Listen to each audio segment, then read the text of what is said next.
El norte de Chevrolet. El norte de Chevrolet.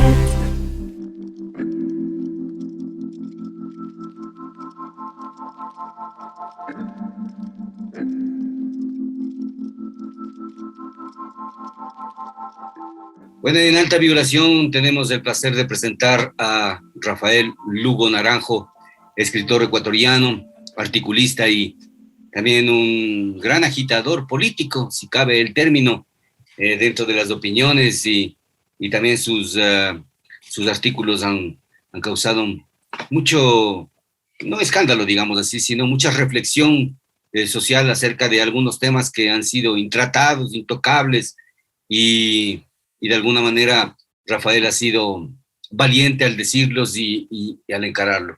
También uno de los articulistas de Soho. Mira, a propósito de Soho, Rafael, encuentro una revista de Soho, esta es de septiembre-octubre del 2003, y dice básicamente que eres quiteño de 29 años, doctor en jurisprudencia y caminante novato, pero de firmes pasos en el campo de la escritura periodística. Desde hace un año y pocos meses es parte del taller de creación literaria de Alicia Crest y trabaja en su primera novela, de la que pronto esperemos dar cuenta.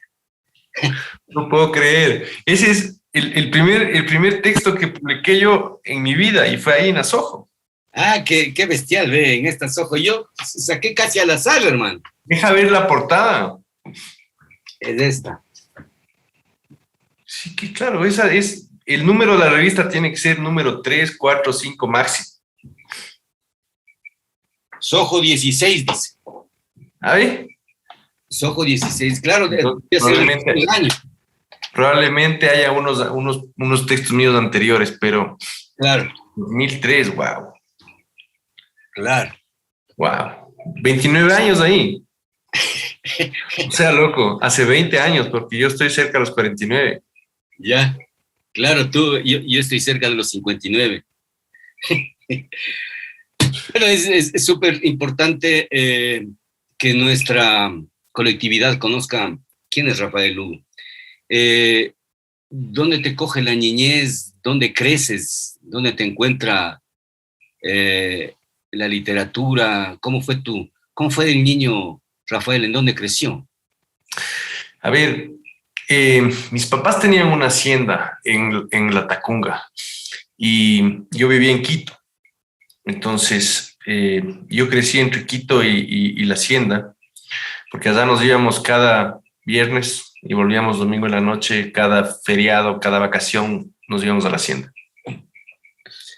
Ahí, digamos, hasta más o menos 16 años que tuvimos la hacienda, y en ese mismo tiempo también leía.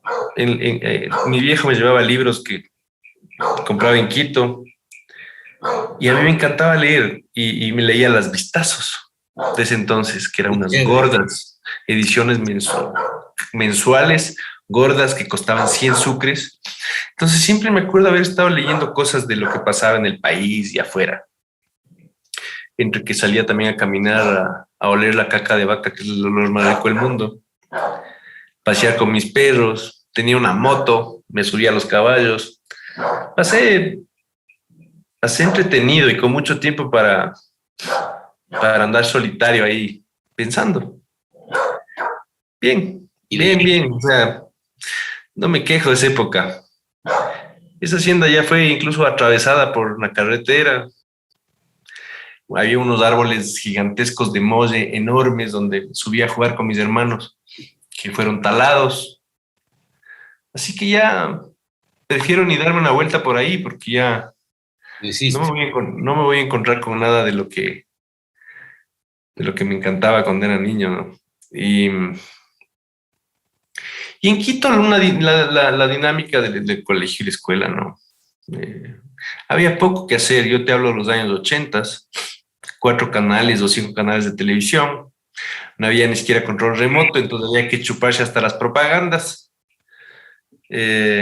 Veíamos la novela, porque la televisión era un momento de reunión familiar. Sí, por supuesto. Y había una televisión por casa, ¿no? Raro era el que tenía una tele en su cuarto. Entonces, es este mundo quiteño de los 80s, de los 90s, en un Ecuador tremendamente distinto, muy diferente, eh,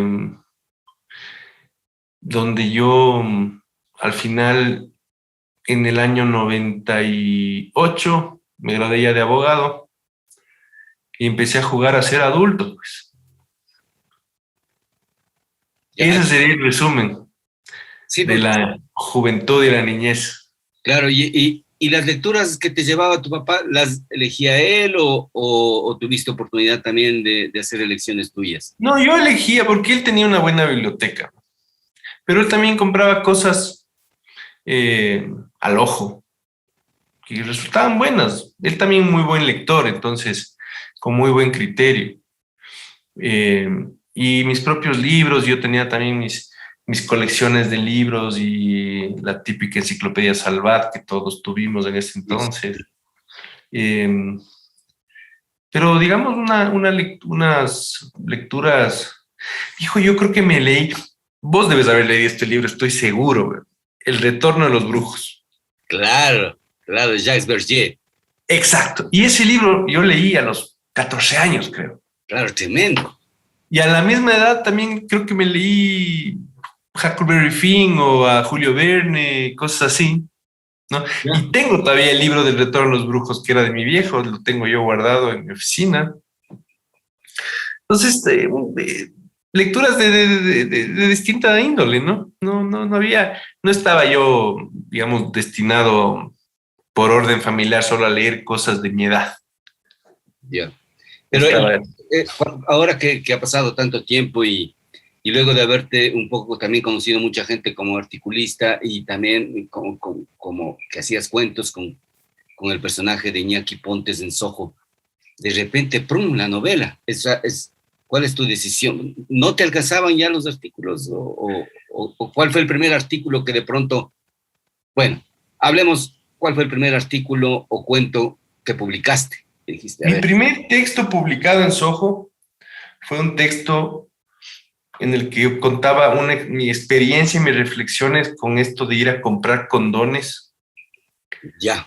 ya a los 28 años, ¿no? En Uh-huh. el tema este de andar analizando, en ese entonces yo tenía 2 hijos, pues ya estaba pensando en el tema de la vasectomía, tenía muy claro que el control de natalidad con pastillas era al final del día muy dañino para el organismo de mi mujer, entonces pensábamos en el tema de los preservativos y esto, y entonces, o mejor de una vez ya en la vasectomía.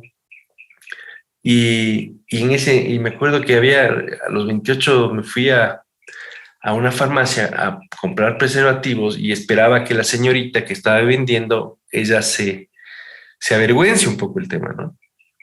Y al final resultó que ella se lo tomó de tan natural y tan cínica que el avergonzado terminé siendo yo. Entonces, más o menos por ahí iba ese texto que era una especie de artículo y cuento, ¿no? Y ese fue el primero que salió. Eh, Se llamaba Señorita, dime un condón, me acuerdo que le pusieron el título. Y ese fue el primero que salió en Soho. Capaz que es en esa revista que tienes vos, aunque a mí se me hace que yo empecé a escribir en Soho desde el número 3 o 4. Ya. Lo de la novela, la primera que fue 20, no fue pensado, no fue que me faltó espacio en los artículos ni en los cuentos, sino que simplemente fue un cuento que se fue alargando y se fue alargando y se fue alargando y de pronto tenía 100 páginas. Se convirtió en una novela corta y al final salió.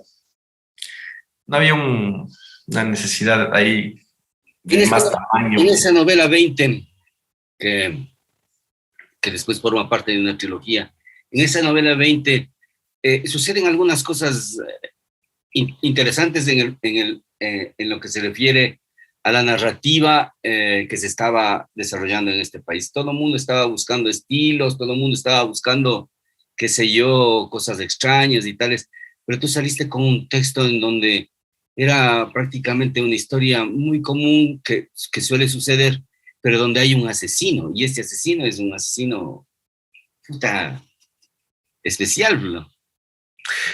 El asesino aparece en 7, que viene a ser la segunda parte de tu trilogía que tú dices. Claro, entonces yo estoy equivocado, porque en el otro creo que es una confesión que le haces a alguien, alguna nota. 20 es una carta. Eso es Sí, una carta. sí.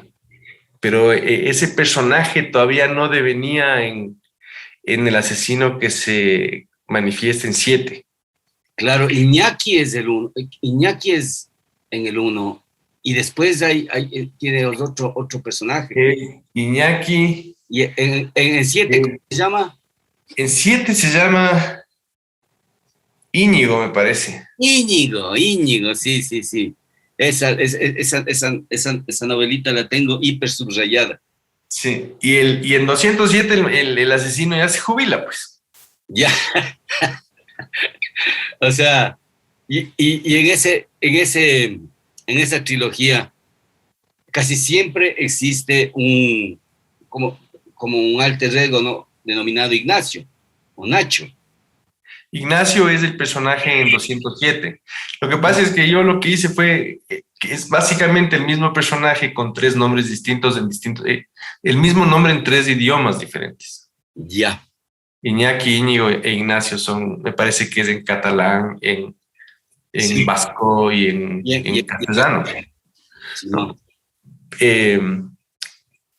Como vos te recordarás, cada novela se puede leer independientemente, pero si les lees las 3 encuentras una línea y una evolución del personaje en su edad, en el tiempo, incluso va paralelamente con la cronología de la época del país también. Claro. Porque esa historia que se me hizo tan larga y se convirtió en una trilogía también me fue acompañando a mí con mis años que se me iban sumando, ¿no?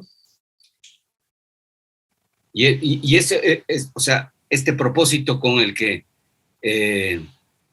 bueno, no sé si pensabas que esto podría haber sido una trilogía. ¿Lo pensaste cuando empezaste 20? No, no, y ni siquiera cuando escribí 7. Claro. Pero luego cuando empecé a escribir 207, dije, ya está, ahí está la trilogía. Pero al inicio no, para nada. ¿Cuál de las 3 se ha vendido más? 20. 20 se ha vendido más, sí. Uh-huh. Bueno, esta oportunidad que de alguna manera tuvimos los ecuatorianos de también conocer tu pensamiento a través del asojo, se hizo, me parece que hiciste una recolección, o creo que son textos aparte con una obra que se llama Al Dente. Sí, hay dos compilaciones de artículos míos, la mayoría de Sojo. Al Dente y luego Las 50 sombras del buey. Esa es. Sí. Que son 50 textos, en Al Dente eran como 30 y pico. Y eran colecciones, ¿no? De artículos, de textos, lo mejorcito, digamos. Claro, no, bueno, yo tengo que referirme concretamente a un texto que nos sirvió a nosotros de ahí, es de donde surge nuestra amistad, un texto donde hablabas de los afroecuatorianos que solamente son tomados en consideración cuando es el fútbol, pero cuando cantan, cuando bailan, cuando escriben, cuando pintan, no son nadie.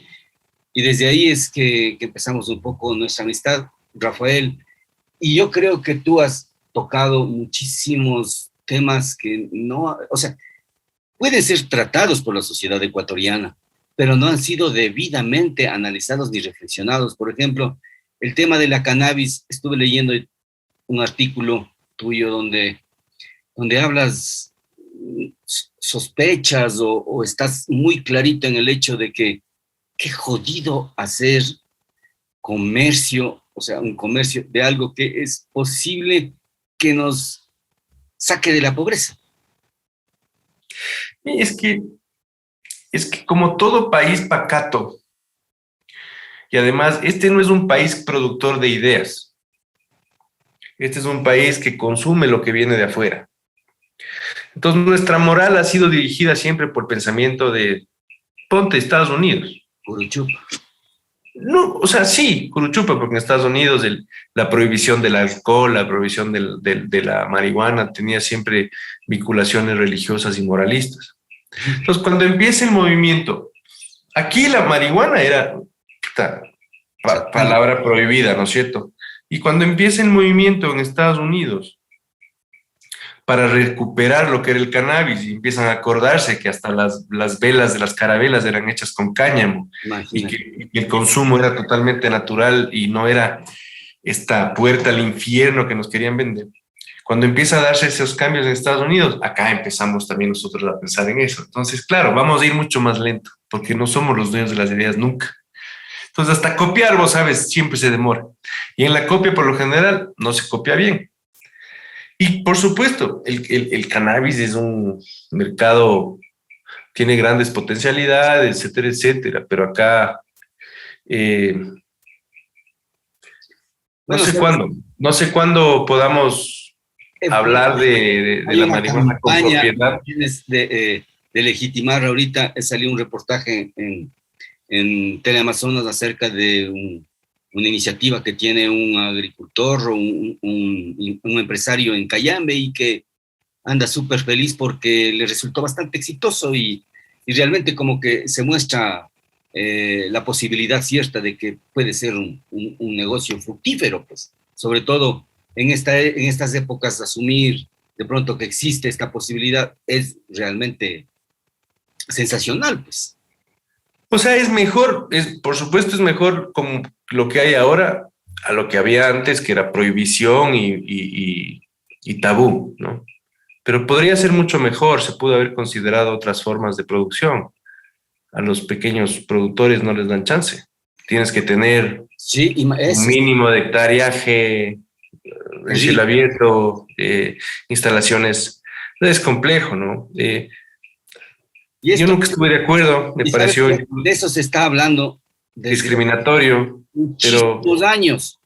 Desde muchísimos años hubo una revolución pseudoliberal aquí, donde a cada rato se hablaba del cannabis, pero nunca se dijo legalicen o legalicen sin tetrohidrocannabinol. Claro. Fue Lenin Moreno quien legaliza.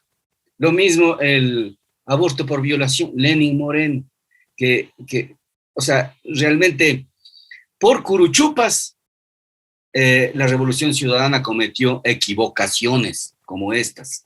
A ver, en el tema del aborto por violación fue un acto de la Corte Constitucional. No fue Lenín Moreno. Ya. Bueno, fue una sentencia de la Corte. En el gobierno. En la época de él, puede ser, claro. Claro. Sí tiene razón en esto de que la Revolución Ciudadana fue requete curuchupa, ¿no? Retrógrada, antiderechos absolutamente. Pero, y esa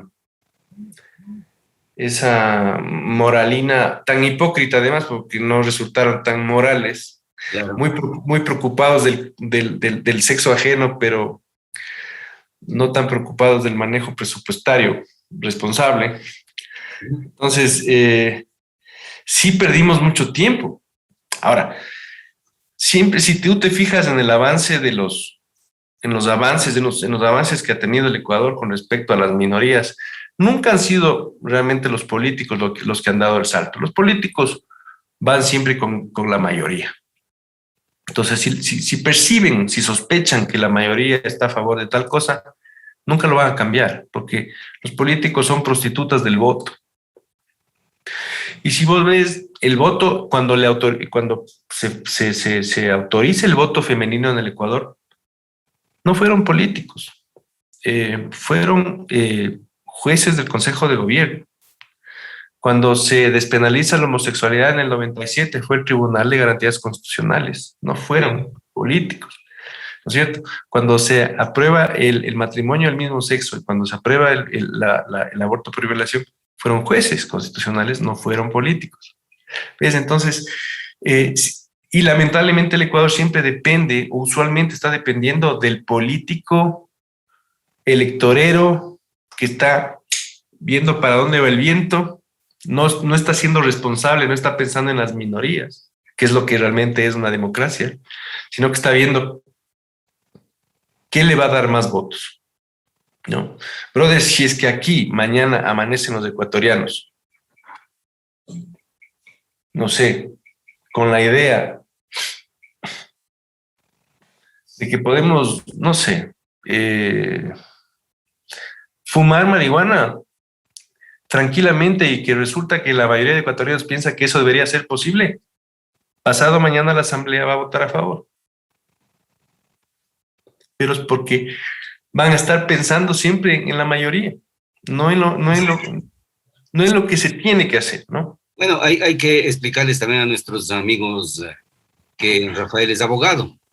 Y como abogado, pues tienes clara la película acerca de cuáles han sido las responsabilidades de las leyes sobre las situaciones o circunstancias aquí en el Ecuador.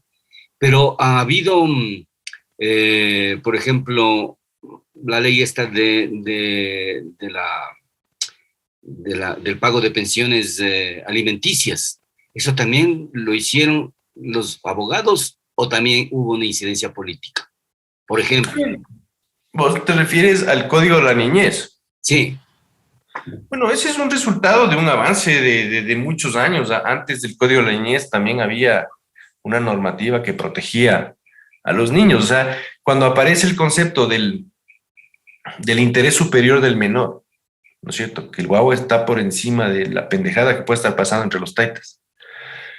Y eso un poco se logra convertir, ese concepto se puede trasladar a una normativa que proteja a los niños del abandono, que haga más difícil el abandono por parte de los responsables, que son los padres.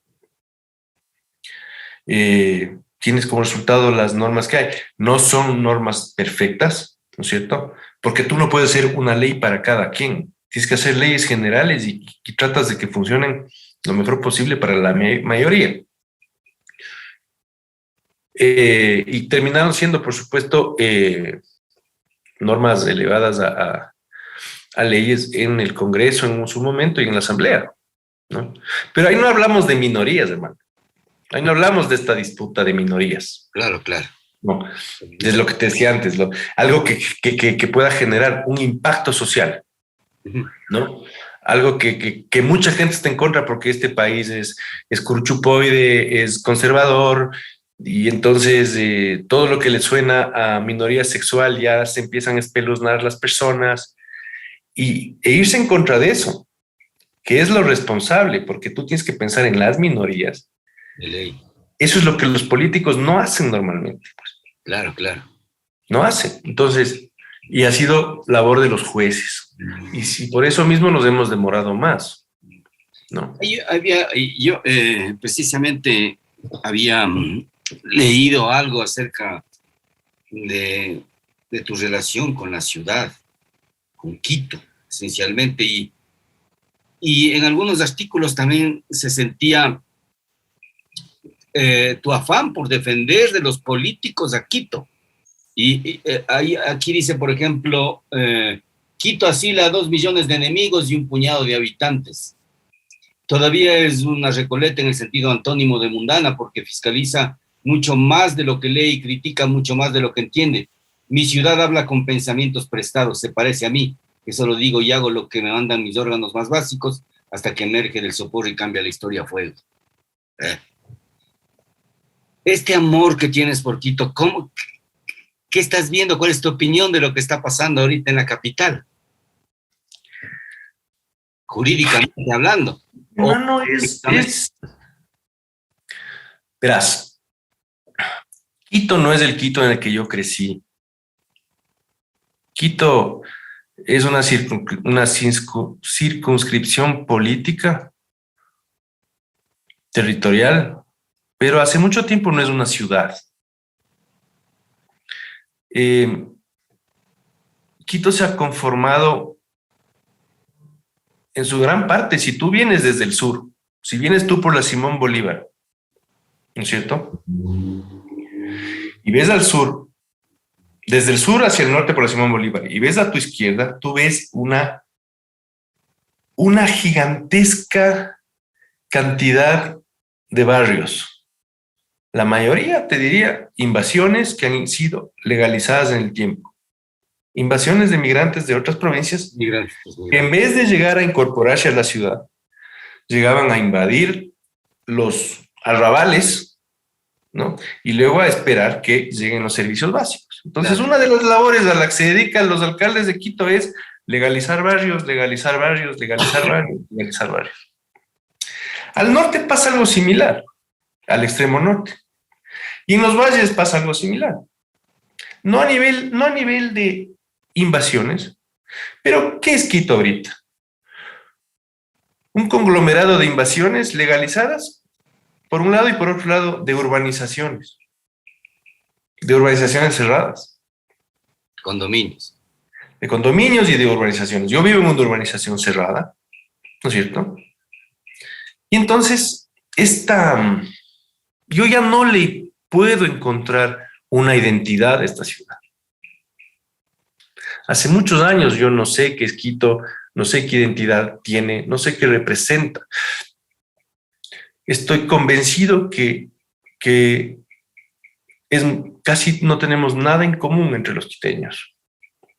Cuando hablamos de la ciudad, vamos a ver algo muy distinto cada uno de nosotros. Unos pensarán con nostalgia, como yo. Y otros pensarán cualquier otra cosa, pero no. Es un y por lo tanto es un territorio que es un botín político, no es otra cosa. Claro. Es un botín político. Entonces, los que saben cómo engañar a las masas, a las mayorías, ya saben cómo hacerlo, ya están ahí, trabajan calladitos. Y los que tratan de proponer algo, sacan 5 votos. Entonces... y el Quito insurgente que sacó a patadas a tanta gente malandra, ¿dónde crees que está escondido? Yo no sé, yo te puedo decir mi versión. Yo no hablo por los quiteños, pero hablo por mí en este caso. Yo salí para votar a Bucaram y salí para votar a Lucio y no salí a votar a Maguad porque estaba de viaje. Pero nosotros votamos a Bucaram y llegó Fabiolo, que no fue mejor. Claro. Votamos a Lucio, llegó Palacio, que dio paso a la Revolución Ciudadana, obviamente no fue mejor. Votamos a Maguad y llegó Lucio. Y no sé, en mi caso a mí ya me dio miedo salir a la calle porque digo, voto a otro, puta, ¿qué me viene? ¿Qué irá a venir? ¿No? Y entonces, puede ser eso. En mi caso fue eso. Y aparte, yo he salido también a defender gobiernos cuando me ha parecido que se están generando golpes de Estado. Es decir, yo he salido a votar presidentes que se han pasado por la raja la ley, como el Lucio con la Pichicorte y cosas así. Pero yo no estuve contento con Correa ya la mayoría de años y no me pareció nunca racional salir a votarle porque el man, al final del día, gobernaba dentro de la ley que él mismo creó, pero estaba dentro de la ley que él mismo creó y que nosotros aceptamos, que es esta pendejada, la pendejada de Constitución del 2008. Exacto. Tampoco estuve de acuerdo con el golpe de Estado que le quisieron hacer a Lenín Moreno en el 19, ¿no? Entonces, no, tampoco salí a votarle. Entonces, pero ese es mi caso en particular y estoy seguro que mi visión, por supuesto, no es la de la mayoría, no tiene por qué serlo tampoco. Pero en definitiva, vos me hablas de la ciudad y a mí me entra una pena y una desazón porque yo no sé realmente ya qué es Quito, hermano. O sea... Bueno, pero ese amor quizás se vio reflejado en una campaña que hiciste tú, una campaña bastante creativa sobre los arupos. ¿Qué onda? ¿Cómo se te ocurrió? ¿Qué pasó? ¿Tienes algún recuerdo específico? Porque fue un gran éxito esa campaña de rescate de los rescates. Creo que en mi caso fueron las últimas patadas del ahogado con respecto a mi relación con la ciudad, ¿no? El último intento por ver la belleza que todavía hay y que pasaba desapercibida para muchos. Y resulta que en eso las redes sociales fueron muy útiles y hubo un movimiento muy chévere de gente y logré también que me ceda un espacio para sembrar un bosque de arupos en Quito y ahí está el bosque, va creciendo, lo vamos cuidando. De cuando en cuando me hacen pendejadas porque la gente es como es. El otro día pasaron botando inodoros como basura, como escombros al bosque en un taxi. O sea, es complejo el tema, hermano. El año pasado florecieron 3 arupos, se lo robaron. No digas. Sí. Entonces es una pelea con tus propios vecinos, ¿no? Entonces dices,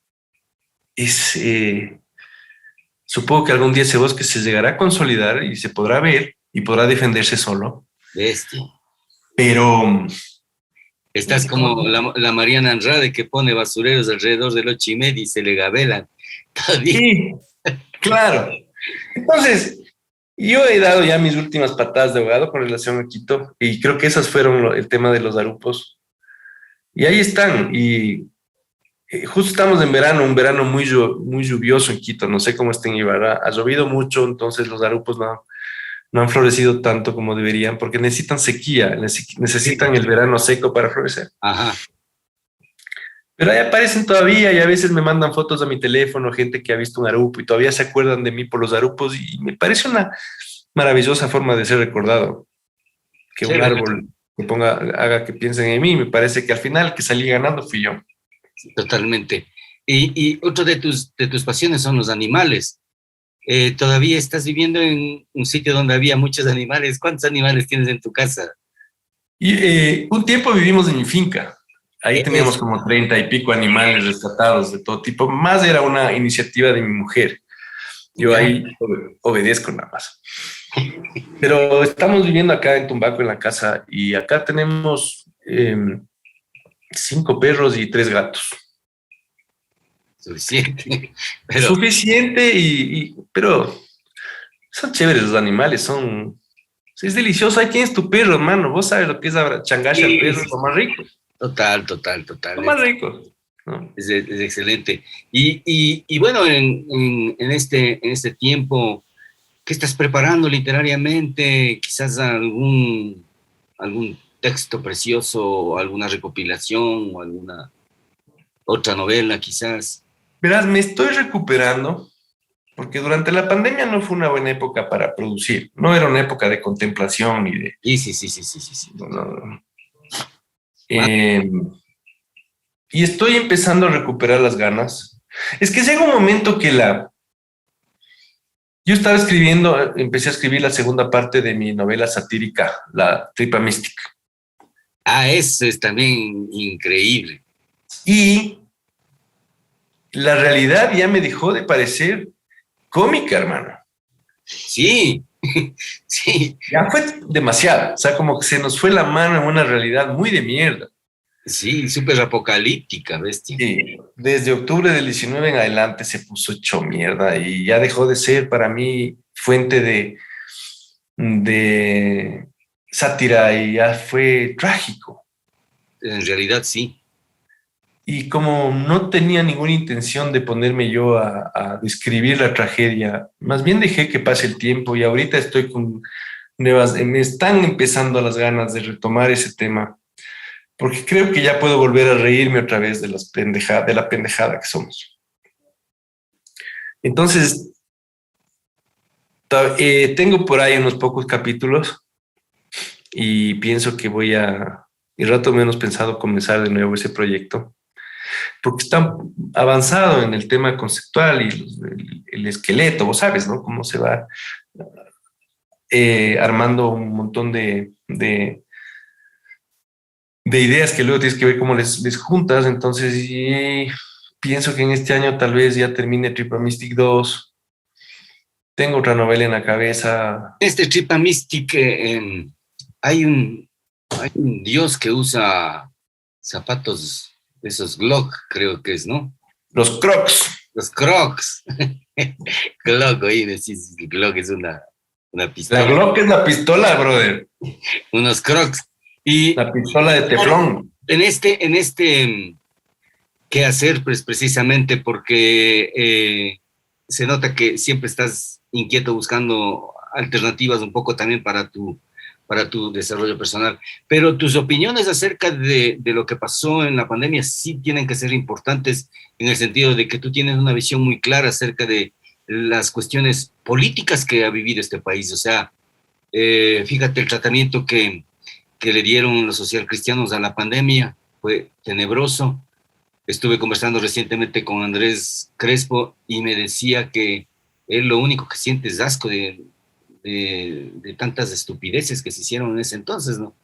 Y de los cuales todos éramos testigos, pues. Ana, los socialcristianos son correístas con guayabera, brother. Sí, no, Y eso ya se sabe desde hace más de 10 años. Y, o sea, sorprenderse de que los tipos de estos hagan algo mal es inocente. Es inocente. Y fue terrible ver lo que le pasó a Guayaquil, fue atroz y tuvieron mala suerte porque aparte llegaron allá los primeros agentes que llevaron contagios, ¿no? Y nosotros en Quito estábamos, en cambio, en Guayaquil estaban de vacaciones y nosotros no estábamos de vacaciones. Entonces tuvieron ellos esta circunstancia adicional, porque a mí se me hace que si nosotros hubiéramos estado en vacaciones en Quito, acá nos contagiábamos también. ¿Cómo no? Claro. Entonces, fue también una circunstancia que jugó en contra el momento en que se encontraban en la costa con respecto a las vacaciones y todo esto. Más la Cintia Viteri metiendo camionetas al aeropuerto y todas esas pendejadas. Entonces, pero ya te digo, sorprenderse de que los socialcristianos hagan una pendejada es ser inocente. Uno no debería estar sorprendido, sino acostumbrado. Y claro, toda estas diferentes, digamos, únicas realidades, circunstancias que viví del Ecuador, prácticamente vinieron a desembocar en lo que estamos viviendo actualmente, que es una nueva realidad. En el fondo es una nueva realidad para muchas personas, para muchos sigue siendo lo mismo, ¿me entiendes? Pero, por ejemplo, se ha armado un pedo en las redes por el matrimonio del vicepresidente, del hijo del vicepresidente. Y no sé, pues ahí vos ves unas opiniones a veces nauseabundas de gente que no tiene más que odiar, pues. Exacto. Es que verás, las redes sociales, el que entiende cómo funcionan las redes sociales, o más bien dicho, el que entiende que el ser humano tiene la tendencia a pensar también en manada. O sea, somos gregarios no solamente para caminar juntos, sino para pensar juntos. Entonces, perdón, es fácil dirigir el pensamiento de los borregos hacia lo negativo. Pero este chico borrero no tenía forma de casarse que no hubiera de alguna manera creado alguna forma de crítica para joder. Es decir, este man se casaba en Malibú, le hubieran armado el pedo por no gastar la plata en los meseros quiteños, sino los meseros gringos. Y hubiera sido el mismo drama de la pobreza y el insulto al Ecuador y ta. Si el man se casaba en Cuenca, hubieran jodido por no casarse en Quito, porque tiene mejores iglesias y ta. Las reacciones a la boda de este muchacho, que por sí solo es noticia. El man es un empresario del putas en temas digitales, y la esposa es otra gran noticia. Claro. El man tuvo la mala suerte de ser el hijo del vicepresidente, porque por sí solo esa pareja hacía noticia. Y si esa misma pareja, sin tener la relación con el vicepresidente, se casaba donde se casaba, le hubieran celebrado, ¿no? Pero la idea era joder políticamente al gobierno. Claro. Vos vas a notar que van a encontrar 1000 razones para joderle al gobierno. Miles. Con lo que sea le van a joder. En muchas, por supuesto, tendrán la razón, porque este no es un gobierno infalible de ninguna manera. pero la mala leche se nota enseguida. Pero hay demasiada gente dispuesta a sumarse en esas críticas ridículas y a mí sí es un poco me da pena, pero... Pero hay gente también que, por ejemplo, te pone cifras, ¿no? Y te dice, por ejemplo, revista Vogue, tantos lectores, o revista Hola, o revista, bueno, las que sean, o la misma Victoria's Secrets.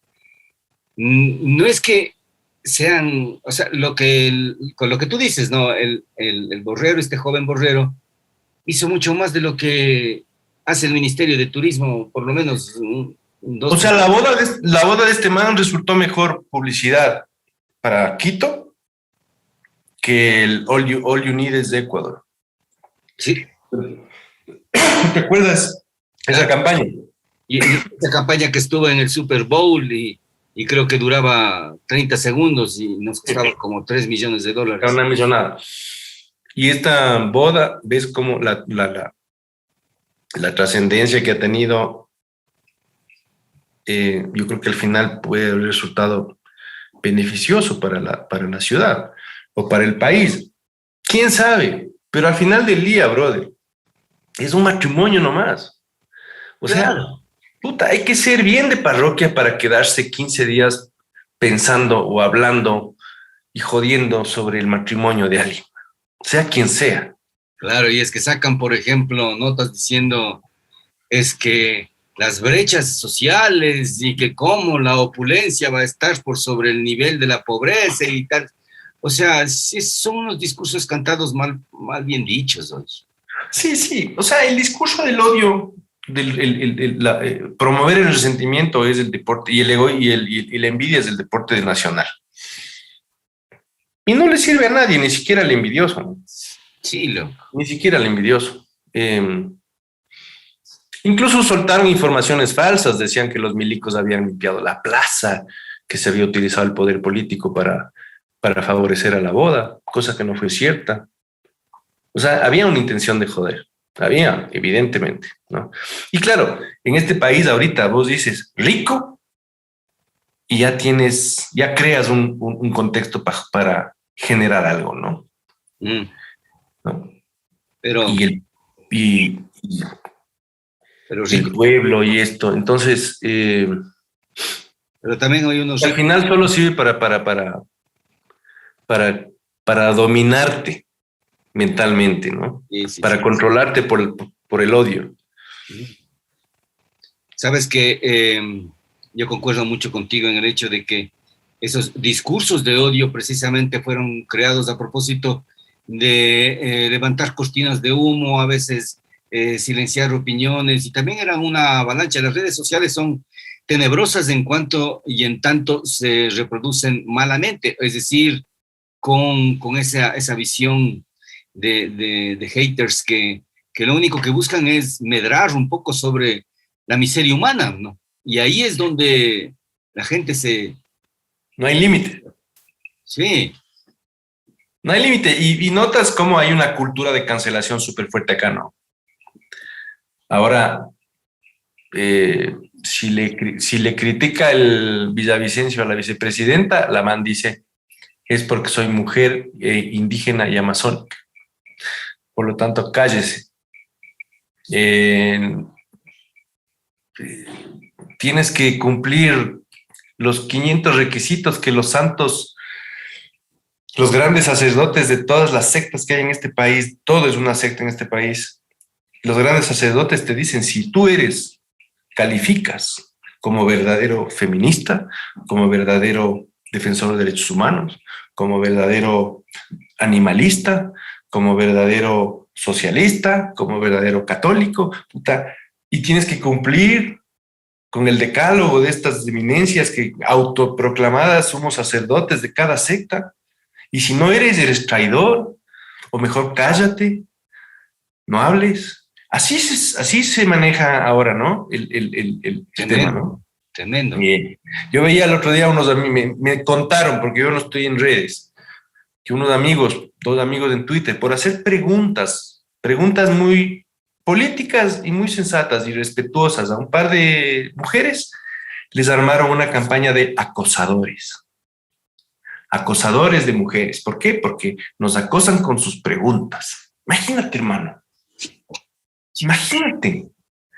¿A dónde estamos llegando? Y lo peor, o sea, yo entiendo que haya por ahí un chiflado o una chiflada que proponga una pendejada, pero que se sumen cientos de personas a estupideces así.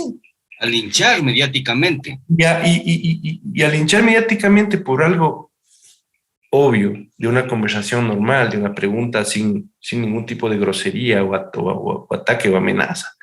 Es este afán salvaje de silenciar. Correa no era el único tipo que que le gustaba silenciar a la gente. Yo creo que es una cualidad o una característica muy ecuatoriana, muy ecuatoriana.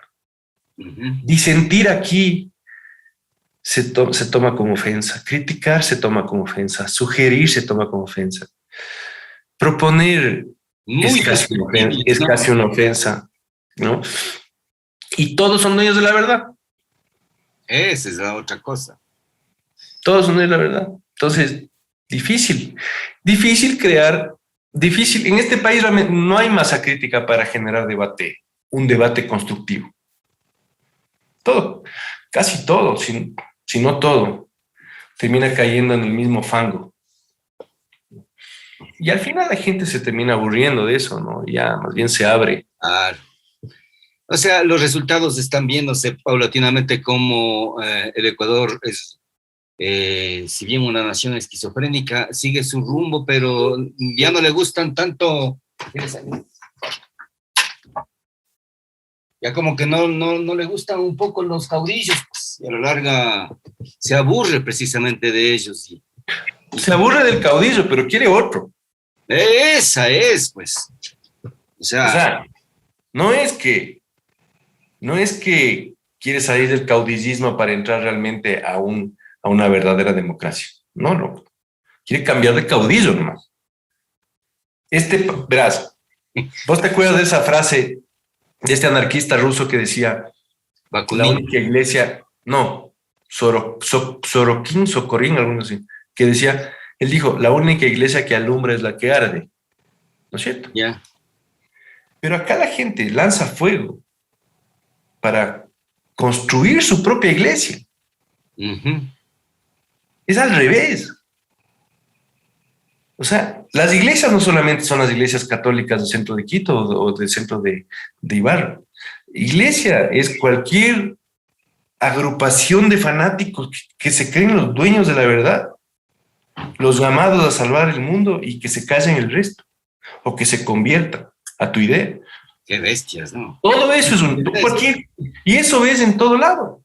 Aquí son un montón de minis iglesias que te lanzan las molotov, te prenden las llantas, te destrozan lo que pueden,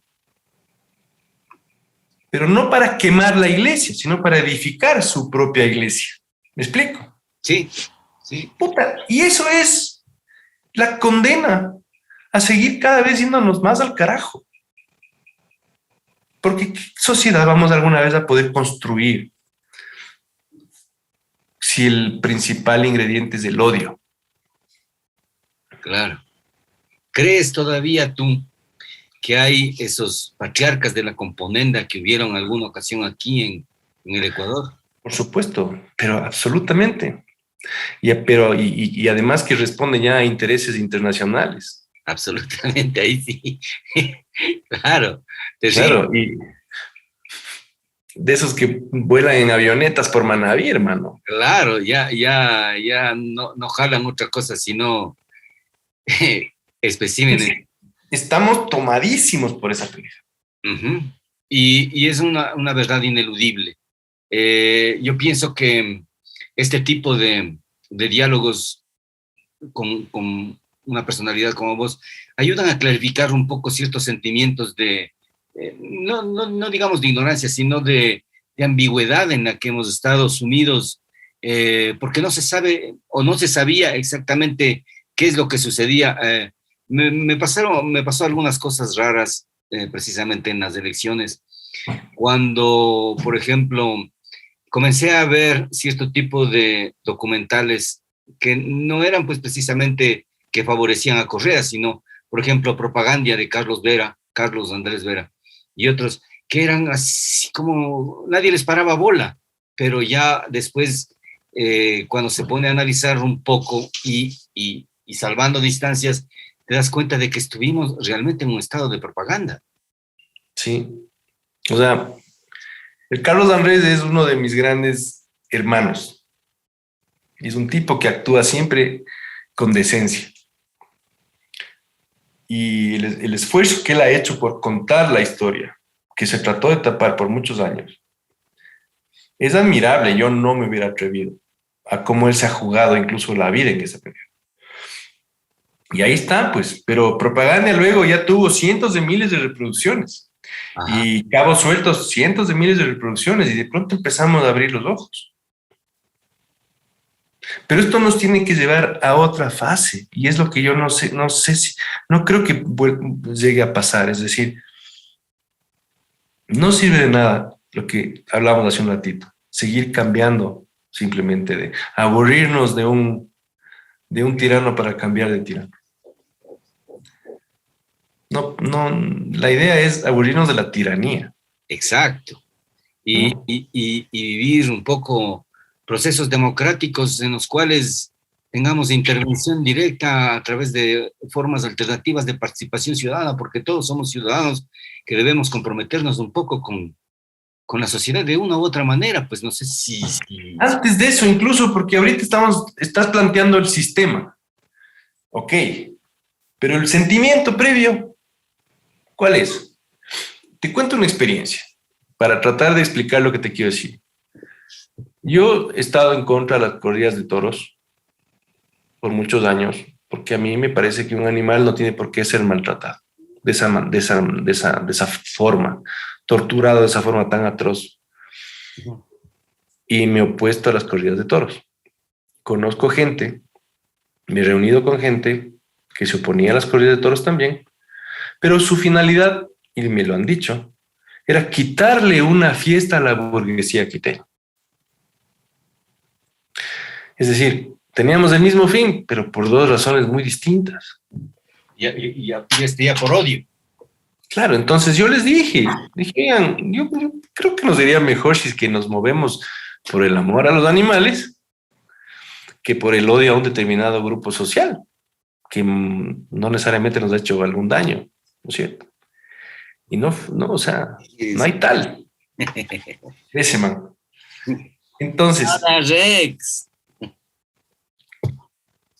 Entonces, lo primero que tenemos que trabajar no es en el esquema, sino en la motivación. Y a mí se me hace que nuestra motivación nunca va a ser realmente el amor, sino el odio. Así aparentemente parece ser. Sin embargo, claro, los visos de optimismo solamente se podrían dar cuando haya una proposición, una propuesta absolutamente honesta y decente con la ciudadanía, con la gente en general. Yo te quiero agradecer enormemente tu tiempo, Rafael. Gracias por este espacio que me has brindado y para que mucha gente pueda conocerte y saber un poco de tu pensamiento y sobre todo, no sería malo conversar algún momento más de otros temas. Cuando quieras, vos sabes que a mí me encanta hablar contigo. Nos podemos sentarnos a hablar horas y a cagarnos de risa.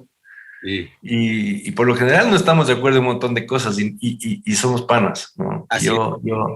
Vos sabes que entre nosotros hay mucho respeto y cariño. Yo te agradezco a vos por tu espacio. Ya, hermano. Hace tiempos que no tengo un espacio para conversar así y te agradezco mucho más bien que me hayas dado chance de que la gente que sigue tus redes pueda conocerme y escucharme. Ojalá algo de lo que hemos hablado, por supuesto, contribuya en algo, ¿no? Ajá. Hermano, alta vibración con Rafael Lugo, escritor, uno de mis favoritos aquí en el Ecuador, recomendadazo para todas las edades. Escribe para todas las edades. Recuerdo que hacías un concurso en donde se hacían, o sea, como una especie de... No era un análisis, una reflexión acerca de 20, fue, ¿no es cierto? Fue un concurso de ensayos. Qué chévere, imagínate, por ejemplo, es como el escritor puede de alguna manera vincularse, aproximarse con la colectividad, de tal manera que su propia palabra tenga un posicionamiento didáctico, social, que puede generar política y que de alguna manera permite que haya apoyo de la empresa privada a este tipo de iniciativas. Claro. Ahí yo tuve ese concurso de ensayo, tuve el apoyo de Oriente Seguros, que es una compañía de seguros de Quito, y llegaron yo me acuerdo, como 80 o 100 ensayos de un montón de ciudades del Ecuador. Fue una cosa genial y era para jóvenes. Ve, claro, porque había un reglamento. ¿No? Había un reglamento, sí, me haces de acuerdo a los años, mira, de esto. Sí, sí. Fue una linda experiencia porque cuando vos verás un libro, a vos también ya te debe haber pasado porque vos ya has publicado también. El libro al final se complementa con el lector. Y cuando tienes la oportunidad de que ese lector te dé un feedback, te regresa un libro diferente. Absolutamente. Porque ya viene con esa carga de la otra visión y es sensacional a veces oír lo que piensan de lo que has escrito. Es tan enriquecedor y a veces te sorprende y a veces dices, chuta, qué bacán, ¿no? Es vacancísimo eso. Es súper, súper. Yo te agradezco porque no solamente compartimos ideas, sino también oficio y algún momento, bueno, vamos a seguir dialogando con Rafael. El tiempo nos dará la razón quizás o quizás nos equivocaremos. De todas maneras, gracias por todo, Rafa, y un abrazo a la familia, un gusto. Y lo mismo. Gracias. Cuando estés en Quito, avisa. Seguro que sí. Ahí dale. Chao. Abrazo. Chao, José. Inbauto, el norte de Chevrolet. El norte de Chevrolet.